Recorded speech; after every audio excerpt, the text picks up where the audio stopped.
Waefeso sura ya 2. Nanyi mlikuwa wafu kwa sababu ya makosa na dhambi zenu,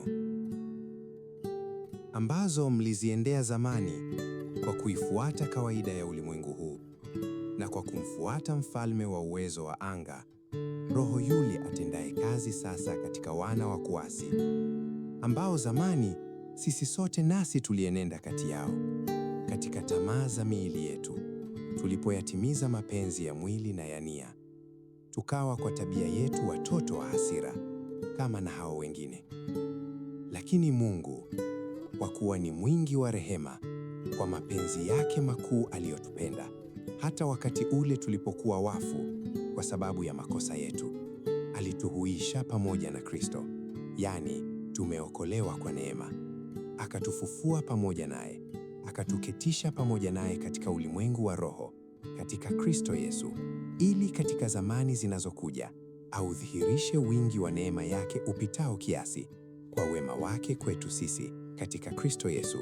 Kwa maana mmeokolewa kwa neema, kwa njia ya imani, ambayo hiyo haikutokana na nafsi zenu, ni kipawa cha Mungu, wala si kwa matendo, mtu awaye yote asije akajisifu. Maana tu kazi yake, tuliumbwa katika Kristo Yesu, tutende matendo mema, ambayo tokea awali Mungu aliyatengeneza, ili tuenende nayo. Kwa ajili ya hayo kumbukeni, ya kwamba zamani nyinyi, mlio watu wa mataifa kwa jinsi ya mwili, mnaoitwa wasiotahiriwa, na wale wanaoitwa waliotahiriwa, yaani tohara ya mwilini iliyofanyika kwa mikono, kwamba zamani zile mlikuwa hamna Kristo, mmefarakana na jamii ya Israeli, wageni wasio wa maagano ya ahadi ile, mlikuwa hamna tumaini, hamna Mungu duniani.